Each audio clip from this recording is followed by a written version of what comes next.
Vamos a verlo de otra manera. La siguiente. Vean en la tabicación como yo aquí lo vi como una imagen tridimensional, diagonal, pero si yo lo estoy viendo de frente, entonces este es el mismo dibujito donde yo estoy viendo cómo el septum primum está creciendo, va cerrando el ostium primum. ¿Quién es esto? Esto que está en moradito serían las almohadillas endocárdicas. Las laterales y la ventral. Vean cómo se cerró el primer agujero y se formó el segundo. Al mismo tiempo, del lado derecho, o sea, del lado de la aurícula derecha, entonces está creciendo otro tabique. Y este tabique va a ir desarrollándose poco a poco y en su porción más superior se está formando entonces el agujero oval. En su porción inferior, el agujero oval que está de frente con la desembocadura de la vena cava inferior. Y cuando ya entonces se forma ese agujero oval, pues ya tenemos la tabicación interauricular. Ahora, en teoría, a ver si lo entendemos, ¿quiénes participan en la tabicación auricular? Participan tres elementos muy importantes: el septum primum, el septum secundum, lo que interesa es que recuerden dónde está ubicado uno y qué dirección desarrolla, y las almohadillas endocárdicas, que es lo primero que debe desarrollarse. Si alguno de estos tres elementos falla, tenemos una anomalía de la tabicación auricular. A nivel del septum primum se forman el ostium primum, que debe desaparecer, y el ostium secundum. Y a nivel del septum secundum se forma el foramen oval, que se debe mantener. ¿Qué estructuras embriológicas? Entonces, otra forma de que le podemos preguntar para la evaluación: ¿qué estructuras embriológicas forman? ¿Cuáles son las estructuras embriológicas que forman la aurícula definitiva? Présteme atención porque aquí hay unos datos que no hemos nombrado. La aurícula izquierda se forma a partir de la mitad izquierda de la aurícula primitiva, ya lo teníamos claro. Se forma la región de la orejuela trabeculada con los músculos pectíneos.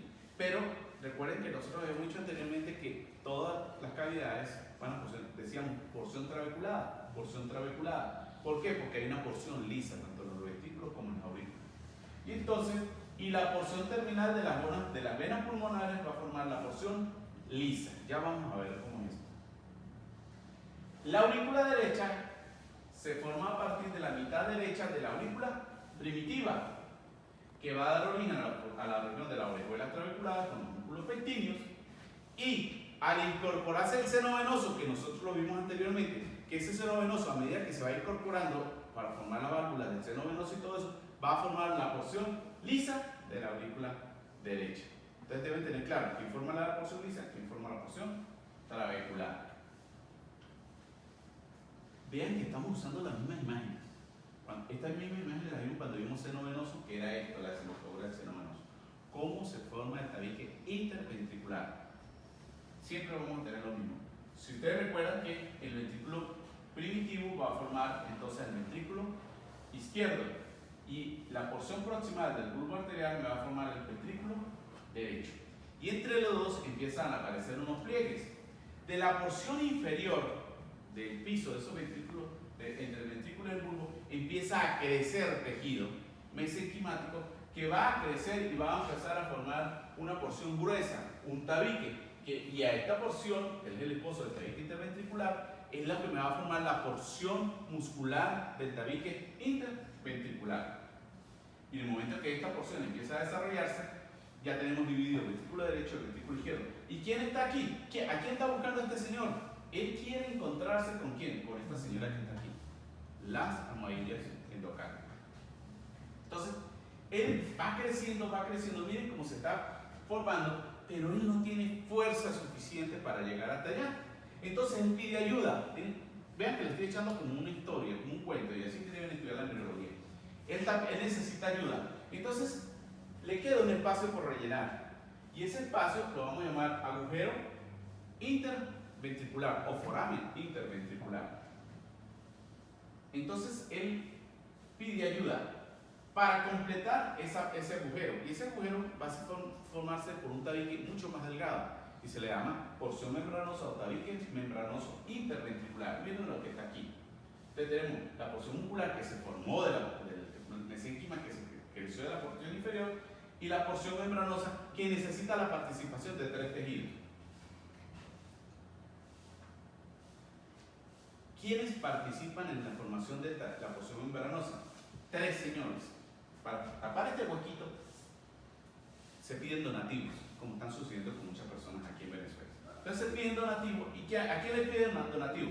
Le pide donativo a las células de las crestas troncoconales, le pide un donativo a la almohadilla endocárdica, y entonces ellas mandan células para que participen en la formación de tejido membranoso.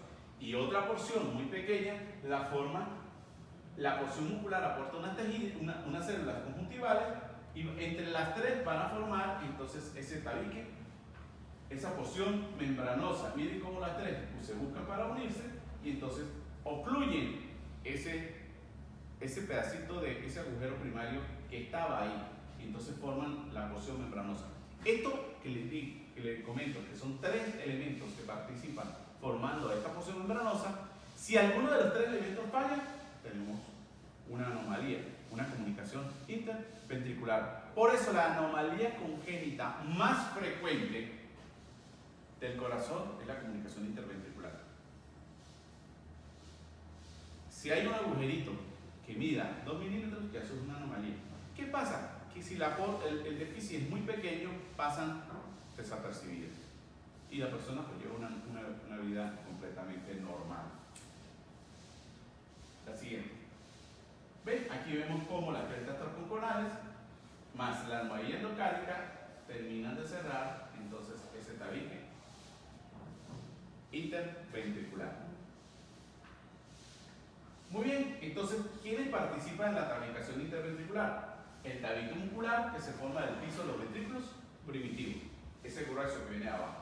Y el tabique membranoso, que es la porción superior, está formado por tejido conjuntivo por 3 elementos. ¿Quién? El tejido del tabique, que aporta células, las crestas troncoconales, que ya vamos a ver cuando se formen las crestas troncoconales para dividir el tronco arterial en aorta y pulmonar, y la almohadilla endocárdica inferior, y entre las 3 van a formar esa porción. Ya tenemos un corazón con 2 aurículas, ya tenemos un corazón con 2 ventrículos, pero tenemos un gran vaso que es el tronco arterial. Nosotros necesitamos que ese gran vaso se desarrolle, se divida y me forme la aorta y se me forme la pulmonar. Recuerden que todo esto está sucediendo al mismo tiempo, lo estamos viendo por separado, por eso estamos viendo siempre las mismas imágenes, porque todo está sucediendo al mismo tiempo. Y entonces, para que se produzca la tabicación de ese tronco arterial, se necesita la participación de 2 grandes elementos, que los acabamos de nombrar, y no sabemos quiénes eran. La cresta troncoconal derecha y la cresta troncoconal izquierda. Derecha superior, izquierda o inferior. Estas crestas se forman en el extremo distal del tronco arterioso y crecen en sentido de espiral, como una escalera de caracol, hacia los ventrículos, y se fusionan para formar el tabique troncoconal o aórtico pulmonar. Véanlo acá. ¿Cómo es esto? La derecha y la izquierda, y ellas van acercándose de arriba hacia abajo. Imagínense que mi parte inferior, mi pecho, es el ventrículo, y entonces ellas hacen esto, empiezan a encontrarse, y a medida que se van cerrando, como si estuviéramos bajando una cremallera, un cierre, una cremallera, a medida que ellas van haciendo esto, miren la derecha y miren la izquierda donde está, van haciendo esto y van girando, y van girando, y a medida que van girando, la que era del lado derecho va a terminar en el lado izquierdo. Cuando llegue a la parte inferior va a terminar en la izquierda, y la que era del lado izquierdo va a terminar en el lado derecho. Por eso es que cuando usted ve a la arteria, la aorta salir del ventrículo izquierdo, usted la debe salir por fuera del corazón del lado derecho. Y por eso es que usted ve a la arteria pulmonar que sale del ventrículo derecho girando hacia la izquierda, por ese movimiento que se empieza a hacer así, pero en forma de espiral. ¿Qué pasa si ese movimiento no ocurre? Imagínense que ellas no giren, sino que se funcionan así. Vamos a tener que ella va a salir, la aorta sale de la derecha y la pulmonar sale de la izquierda. Y eso ya nos genera una anomalía. Y eso es lo que estamos viendo en esta imagen. Imagínense que esa imagen anterior la ampliamos y estamos viendo aquí, hicimos un corte, una proyección, y vemos como la cresta transcorponal derecha y la izquierda van girando y vemos que la amarilla, que es la derecha, termina en la izquierda y la moradita, que es la izquierda, termina en la derecha. Ese giro va a hacer que la sangre del lado derecho suba y salga por acá. Se ve en la configuración anatómica externa del corazón del lado de este lado. Y vean que es de arriba hacia abajo, no es de abajo hacia arriba. Si este giro no se da, entonces va a ser como si dividiéramos el tubo por la mitad, un tabique recto. Y si el tabique es recto, entonces vamos a ver que del ventrículo derecho sale la aorta y de la izquierda sale la pulmonar. ¿Qué pasaría acá? Pues la sangre desoxigenada que viene por la cava inferior va al ventrículo derecho, sale por la aorta y vuelve al cuerpo. Y se forma lo que se llama un circuito cerrado. Un circuito mayor cerrado, un circuito menor cerrado. La sangre que viene a la aurícula derecha, izquierda, que viene a través de las venas pulmonares, va al ventrículo derecho y sale por las arterias pulmonares otra vez a los pulmones. Eso es sangre ricamente oxigenada. Entonces, ¿qué pasa? Que el bebé va a estar cianótico porque todo el tiempo va a tener sangre desoxigenada circulando y cada vez peor y peor y peor, y eso va a conllevar, por supuesto, a grandes daños. Este fenómeno espiral es lo que me demuestra esto que le estoy insistiendo. Vemos como la aorta hace esto y abraza a la pulmonar, y la pulmonar esta se va por abajo. Por eso es el fenómeno en espiral. Y ya, para terminar la configuración de ese corazón, simplemente nos van a faltar las puertas, los tabiques, lo que me va a limitar la entrada y la salida de sangre de ese corazón, y eso lo llamamos las válvulas cardíacas.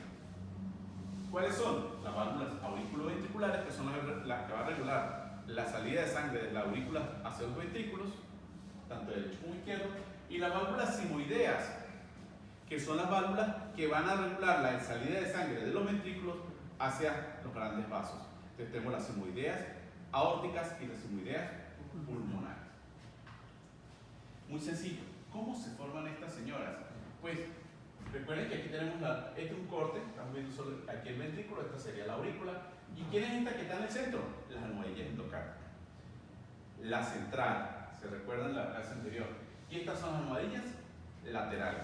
Estas almohadillas empiezan a aportar tejido, ese tejido se va a engrosar, miren cómo se va a engrosar. La pared del ventrículo se empieza a engrosar y se empieza como a cavitar, a aparecer espacios, y ese espacio van a coalescer, pero no van a romperse por completo, y donde queda tejido fibroso va a ser los cordones musculares. ¿Y cómo va a crecer cómo van a crecer estas válvulas? Las auriculoventriculares crecen así, de esa manera, como colgando hacia abajo. ¿Por qué deben hacerlo de esta manera? Porque cuando la sangre de la aurícula pasa a los ventrículos, la abre. Pero cuando el ventrículo se contrae, que la sangre intenta devolverse hacia la aurícula, va a hacer esto. Y van a chocar y se van a trancar.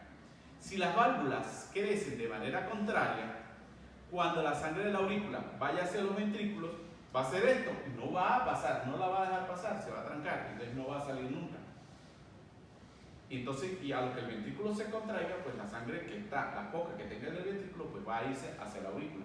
Entonces, es en sentido como una puerta que se abre en una sola dirección. Tiene que abrirse en una sola dirección. Si usted intenta abrir una puerta, las normales en los apartamentos de ustedes, no, tiene que abrirla en un solo sentido. Por eso es que ellas cuelgan en la dirección hacia donde deben abrir. Lo mismo va a suceder con las otras, las simoideas. En las simoideas, recuerden que el tronco arterial, entonces entre las dos va a crecer tejido, en el interior va a crecer tejido, y ese va a ser el tabique. Recuerden que esto era con la rotación espiralada, donde forma la aorta y la pulmonar. En la raíz de ellas va a suceder lo mismo. El tejido mesenquimático de sus pares empieza a proliferar, pero en ellas va a crecer en esta dirección, hacia arriba las válvulas. ¿Para qué? Para que cuando el ventrículo se contraiga, salga hacia los grandes vasos. Pero en el momento en que se relaja el ventrículo, entra el diástole, él hace esto y se queda así y no permite que la sangre se devuelva. Tiene que seguir saliendo, fluyendo, porque siempre hay un éxtasis, pero no es importante. Tiene que ser en esta dirección, porque acá y de esa manera. No hay nada complicado en esto. ¿Ok?